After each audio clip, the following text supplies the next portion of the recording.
बहुत बहुत स्वागत है आपका मार्केट पंचनामा में। मैं हूं यतिन मोता और आप सोशल मीडिया के द्वारा जुड़े हैं सीएनबीसी आवाज से। बहुत वॉलेटाइल सेशन था आज के सत्र में। सुबह नरम खुलने के बाद सेकेंड हाफ में बहुत ज़बरदस्त बाइंग और शॉर्ट कवरिंग हमको देखने को मिली। शुरुआती जो वॉलेटिलिटी थी उसके बावजूद आज मार्केट हरे निशान के साथ बंद हुआ। और मज़े की बात यह है कि पिछले 6 हफ्तों में लास्ट 6 वीक्स यानी कि करीब 1.5 महीने में निफ्टी ने लगभग 15% का रिटर्न दिया है और इसी पीरियड में लगभग 27% का रिटर्न दिया है निफ्टी बैंक ने। तो दमदार तेजी इंडियन मार्केट्स में और क्या शानदार परफॉर्मेंस हमने देखा है नवंबर और दिसंबर के महीने में अब तक। चलिए बात करते हैं आज मार्केट की, किस हिसाब से आज मूवर्स एंड शेकर्स बाजार में रहे। खास करके ऑयल एंड गैस क्षेत्र आज फोकस में रहा, चाहे वो गेल हो, ओएनजीसी हो, बहुत दमदार बाइंग वहां देखने को मिली। ओएनजीसी खास करके क्योंकि क्रूड के प्राइसेस जो कच्चे तेल की कीमतें हैं वहां बहुत ज़बरदस्त इजाफा हुआ और ओएनजीसी इसका एक बेनिफिशियरी है। आज एक मॉर्गन स्टैनली की रिपोर्ट भी आई जहां उन्होंने ओएनजीसी को एक टेक्टिकल आइडिया बताया और खरीदारी की राय जो दी अपने क्लाइंट्स को। इसके अलावा मेटल्स और पीएसयू बैंक्स में भी बहुत अच्छी खरीदारी आज के दिन पे देखने को मिली।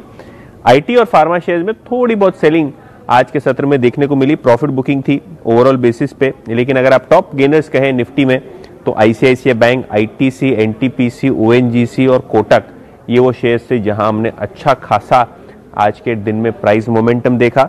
लूजर साइड पे एक्सिस बैंक में दबाव बना रहा है। आपको अगर याद है तो सूटी जो इसका प्रमोटर है वो अपने शेयर्स बेच रहा है, जाहिर सी बात है थोड़ा बहुत दबाव उस न्यूज़ के चलते भी है।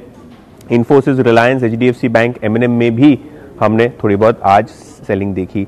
गेनर्स की अगर बात करें तो SpiceJet, IFB, Kalpataru power, Chambal fertiliser और रेल विकास निगम आरवीएनएल में हमको अच्छी खासी बाइंग देखने को मिली। तो बहुत भरपूर एक्शन मार्केट में, खास करके मिड कैप सेगमेंट में जहां बहुत एक्शन देखने को मिल रहा है।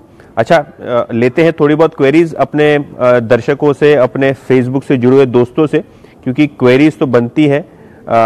दोस्तों, अगर आप बाजार में ट्रेडिंग या निवेश करते हैं और अभी भी ब्रोकरेज के नाम पर अपने हजारों लाखों रुपए बर्बाद कर रहे हैं तो अब बदलिए और देश के सबसे अच्छे और भरोसेमंद ब्रोकर एंजल ब्रोकिंग के साथ में जुड़िए, जहां पर आपका ब्रोकरेज कुछ भी नहीं लगता है।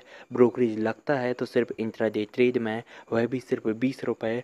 तो लिंक डिस्क्रिप्शन में है, वहाँ पर जाकर आप अपना अकाउंट ओपन करा सकते हैं एंजल ब्रोकिंग से। क्योंकि मार्केट ही इतना बढ़िया है तो क्वेरीज तो आपको रहेंगी, मुझे इसका विश्वास है। तो क्वेरी चलिए एक बाय एक सबकी लेते हैं। ऑलरेडी 50 कमेंट्स तो आ गए हैं। अच्छा, तो पीयूष चांदेवार जी पूछ रहे हैं यूपीएल में उन्होंने 450 रुपए पे 700 शेयर लिए हैं, नेक्स्ट 2 साल का व्यू बताइए। देखिए, यूपीएल में दिक्कत शॉर्ट टर्म में ये है कि सबसे पहले लास्ट मंथ एमएससीआई की सेलिंग का दबाव था, जिसके कारण स्टॉक 500-520 के लेवल से करेक्ट होकर 400 हो गया। फिर स्टॉक ने बाउंस बैक दिखाया और फिर कॉर्पोरेट गवर्नेंस को लेके जो प्रमोटर एंटिटीज पे सवाल उठे उसके कारण दबाव रहा शेयर में। न्यूज़ रिपोर्ट्स भी थी कि कुछ सेबी का फॉरेंसिक ऑडिट भी होने वाला है, उसके चलते दबाव है।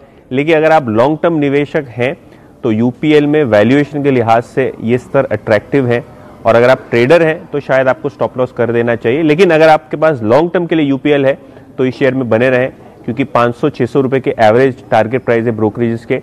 तो यहाँ से भी शेयर जो है 10 से 20% की रैली दिखा सकता है थोड़े लॉन्गर टर्म में। सोहन सिंह की एक क्वेरी है एक्सिस बैंक पे, आपको क्या लगता है? देखिए, एक्सिस बैंक फंडामेंटली काफ़ी स्ट्रॉन्ग बैंक है, लेकिन गवर्नमेंट का डाइवेस्टमेंट सूटी जो कि इसकी प्रमोटर एंटिटी उसके द्वारा चल रहा है, वो बाजार में शेयर्स अपने बेच रहे हैं और इसीलिए दबाव है। इस दबाव को जो है थोड़ा अगर आप इग्नोर करें तो एक अपॉर्चुनिटी खरीदारी करने के लिए। तो अगर आपके पास एक्सिस बैंक के शेयर हैं तो आपको ऐड करना है तो आप बाय कर सकते हैं, यहाँ से आपको अच्छे रिटर्न्स बनने की उम्मीद है। अच्छा, समर्थ पारेख जी कह रहे हैं कि उन्होंने हिंडाल्को शॉर्ट किया है 242 पे 1 लॉट। समर्थ जी, देखिए, स्टॉप लॉस तो ट्रेडिंग में जरूर लगाइए, वो एक बेसिक प्रिंसिपल, एक बेसिक रूल है जो आपको अपने दिमाग में फिट कर लेना चाहिए, नहीं तो नुकसान बहुत जबरदस्त होता है मार्केट में।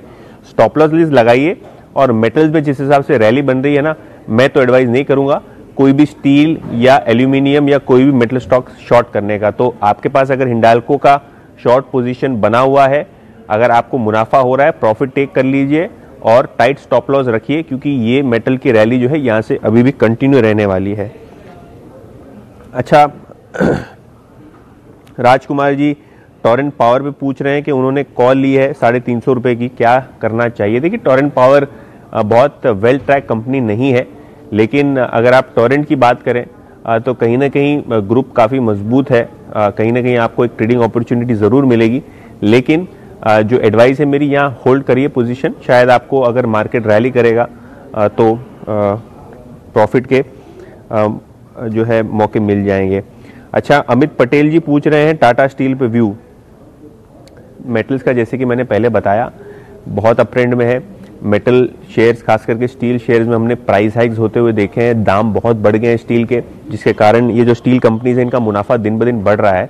तो टाटा स्टील में अगर आपकी पोजीशन हो थोड़ी मीडियम टर्म्स के लिहाज से तो बने रहें, लेकिन ट्रेडिंग पोजीशन है तो स्टॉप लॉस जरूर लगाए, क्योंकि वॉलेटिलिटी रहने वाली है इन सब शेयर्स में।